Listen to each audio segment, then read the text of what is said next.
IFFK വരവേൽക്കാൻ എല്ലാ ഒരുക്കങ്ങളും പൂർത്തിയായതായി സംഘാടകർ. ഇത്തവണ രാജ്യത്ത് തന്നെ ആദ്യമായി പ്രദർശിപ്പിക്കുന്ന 80-ലധികം ചിത്രങ്ങൾ മേളയുടെ പ്രത്യേകതയാണ്. ഒപ്പം സാംസ്കാരിക പരിപാടികളുടെ പുതുമയും പ്രേക്ഷകർക്ക് പുത്തൻ അനുഭവമാകുമെന്ന് ആർട്ടിസ്റ്റിക് ഡയറക്ടർ ദീപിക സുശീലൻ പറഞ്ഞു. ഉമേഷ് ബാലകൃഷ്ണന്റെ റിപ്പോർട്ട്. 27ാമത് രാജ്യാന്തര ചലച്ചിത്രോത്സവത്തിന് തിരിതെളിയാൻ ഇനി മണിക്കൂറുകൾ മാത്രമാണ് ശേഷിക്കുന്നത്. എന്തായാലും ഇന്ന് പൂർണ്ണതോതിൽ പ്രദർശനം ഉണ്ടാകില്ല. ഇന്ന് 3 തിയേറ്ററുകളിൽ മാത്രമാണ് രാവിലെ പ്രദർശനം. ഉച്ചയ്ക്ക് ശേഷമാണ് ഔദ്യോഗികമായ ഉദ്ഘാടന ചടങ്ങുകൾ നടക്കുക. എന്തായാലും ഫെസ്റ്റിവലും ഇനി 16-ാം തീയതി വരെ തിരുവനന്തപുരം നഗരം സിനിമാ പ്രേമികളുടെ ഒരു കൂട്ടായ്മ കൊണ്ട് നിറയും. എന്തായാലും ഫെസ്റ്റിവലിന്റെ തുടർ കാര്യങ്ങൾ പറയാൻ നമ്മോടൊപ്പം ഫെസ്റ്റിവൽ ഡയറക്ടർ ദീപിക ചേരുന്നുണ്ട്. ദീപിക, എന്തായാലും ആദ്യ ഫെസ്റ്റിവൽ ഡയറക്ടറായി ആർട്ടിസ്റ്റിക് ഡയറക്ടറായി ആദ്യത്തെ ഫെസ്റ്റിവൽ എന്തായാലും എന്തൊക്കെയാണ് പ്രേക്ഷകർക്ക് വേണ്ടി കരുതിയിരിക്കുന്നത്? 186 ചിത്രങ്ങൾ 70 രാജ്യങ്ങളിൽ നിന്നായിട്ട് പ്രദർശിപ്പിക്കുന്നുണ്ട്. ഇതിൽ ഈ വർഷം നമ്മളൊരു സ്പെഷ്യൽ ഫോക്കസ് സൈലന്റ് ഫിലിംസിന് കൊടുത്തിട്ടുണ്ട്. FW മുർണോ റിട്രോസ്പെക്റ്റീവ് ഉണ്ട്. സൈലന്റ് ഫിലിംസ് വിത്ത് ലൈവ് മ്യൂസിക് എന്ന് പറയുന്ന എക്സ്ട്രാ ഓർഡിനറി സെക്ഷൻ ഉണ്ട്.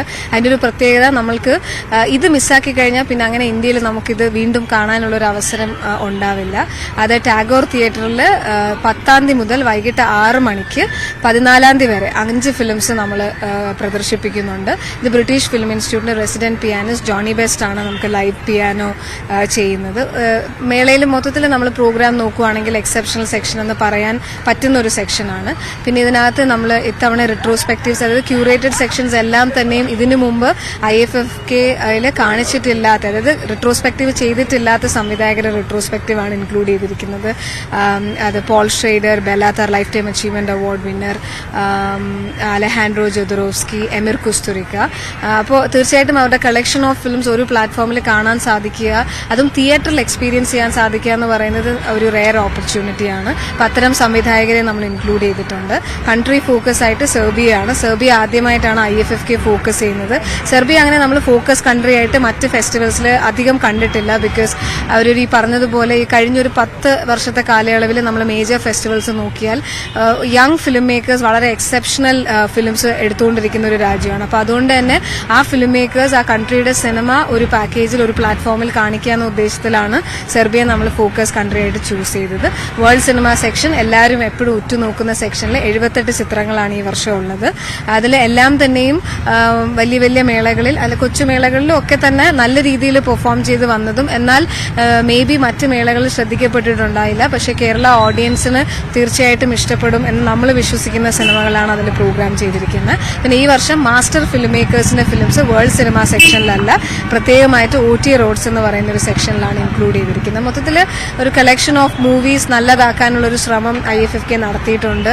ഒരു വേറിട്ടൊരു എക്സ്പീരിയൻസ് കൊടുക്കണം. കാരണം നമ്മൾ തിരിച്ച് ബാക്ക് ടു അവർ നോർമൽ കലണ്ടറിൽ വന്ന വർഷമാണ്. അപ്പോൾ തിരിച്ച് ബാക്ക് ടു അവർ ഗ്ലോറി എന്നുള്ളത് എല്ലാ അർത്ഥത്തിലും ഉണ്ടാവണം എന്നുള്ളൊരു പ്രതീക്ഷയിലാണ് ഇത് ചെയ്തിരിക്കുന്നത്.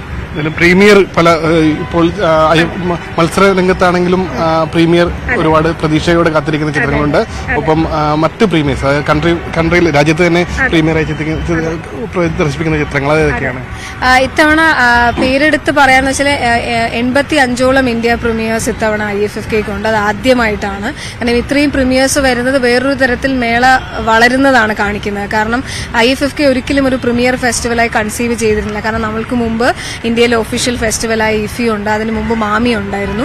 ഇപ്പൊ മാമിയില്ല. IFFIയിൽ കുറച്ച് നമ്മളെല്ലാവരും അഡ്മിറ്റ് ചെയ്യേണ്ട ഒരു കാര്യമാണ്, ഒരു നിറം മങ്ങിയ ഒരു ഇതിലാണ് കഴിഞ്ഞ കുറച്ച് കാലങ്ങളായിട്ട് IFFI പൊക്കോണ്ടിരിക്കുന്നത്. അപ്പൊ ആ ഒരു സിറ്റുവേഷൻ നമ്മൾ യൂട്ടിലൈസ് ചെയ്യാന്നുള്ളൊരു ഭാഗമായിട്ടാണ് ഈ മാസ്റ്റർ ഫിലിം മേക്കേഴ്സിന്റെ ഫിലിംസ് ഒക്കെ ഇന്ത്യ പ്രീമിയറിന് വേണ്ടി ശ്രമിച്ചതും. ഇപ്പോൾ ഓപ്പണിംഗ് ചിത്രമായ തോറി ആൻഡ് ലൊക്കിത്ത ആയാലും ഫത്തി അക്കിന്റെ റെയിൻ ഗോൾഡ് ആയാലും ഒക്കെ തന്നെയും ഇതിനു മുമ്പ് നമുക്കൊരിക്കലും ഇന്ത്യ പ്രീമിയർ നമുക്ക് സങ്കല്പിക്കാൻ പറ്റാത്ത സംവിധായകരാണ്. അപ്പൊ അവരുടെയൊക്കെ ചിത്രങ്ങൾ ഇത്തവണ ഇന്ത്യ പ്രീമിയർ ആയിട്ട് കൊണ്ടുവരാൻ സാധിച്ചു. അത് കൂടുതലും at the end of the day Malayalam film makers അത് ബെനിഫിറ്റഡ് ആവാൻ വേണ്ടിയിട്ടാണ്. കാരണം കൂടുതൽ പ്രീമിയേഴ്സ് വരുമ്പോഴേ പുറത്തുള്ള മേളകൾ അല്ലെങ്കിൽ പുറത്ത് ഫെസ്റ്റിവലുമായി അടുത്ത് നിൽക്കുന്ന ആളുകൾ നമ്മുടെ മേളയെ ശ്രദ്ധിക്കുള്ളൂ. അപ്പോൾ അതിന്റെ ഒരു ഫസ്റ്റ് സ്റ്റേജ് എന്നുള്ള നിലയിൽ അങ്ങനെ ഒരു ഇനിഷ്യേറ്റീവ് എടുത്തിട്ടുണ്ട്. അതിൽ നമ്മൾ സക്സസ്ഫുൾ ആയതാണ് ഒരു 85-ൽ പുറം പ്രീമിയേഴ്സ് കാണിക്കുന്നത്.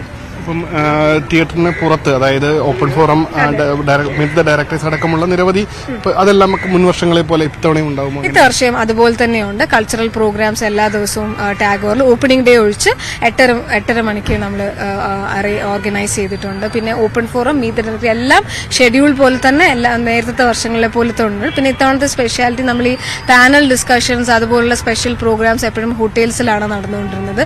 ഇത്തവണ നമ്മളത് തിയേറ്ററിലേക്ക് കൊണ്ടുവന്നിട്ടുണ്ട്. അത് കൂടുതൽ ആളുകളിലേക്ക് എത്തിക്കുക, അവർ കൂടി യൂസ്ഫുൾ ആവുക. ചില ആളുകൾക്ക് ഹോട്ടലിൽ പോകാൻ ബുദ്ധിമുട്ടായിരിക്കും. അപ്പോൾ അവരെ കൂടി ഉൾക്കൊള്ളിക്കാൻ വേണ്ടി വലിയൊരു വെന്യൂലേക്ക് കുറെ കൂടി ആക്സസിബിലിറ്റി ഉറപ്പുവരുത്താൻ വേണ്ടിയിട്ട് അങ്ങനെ ചെയ്തിട്ടുണ്ട്.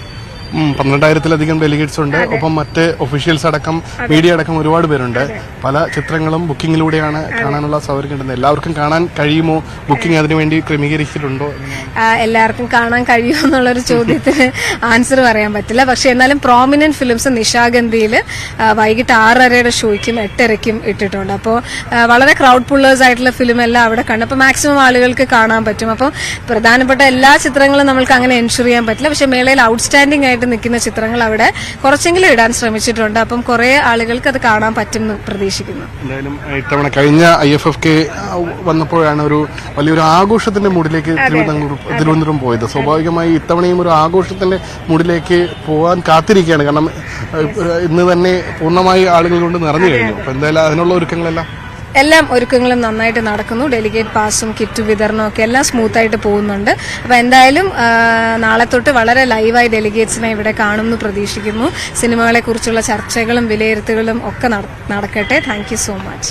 വളരെ നന്ദി, എല്ലാവിധ ആശംസകളും. എന്തായാലും ഇനി മുതൽ വരും 16-ാം തീയതി വരെയാണ് IFFK.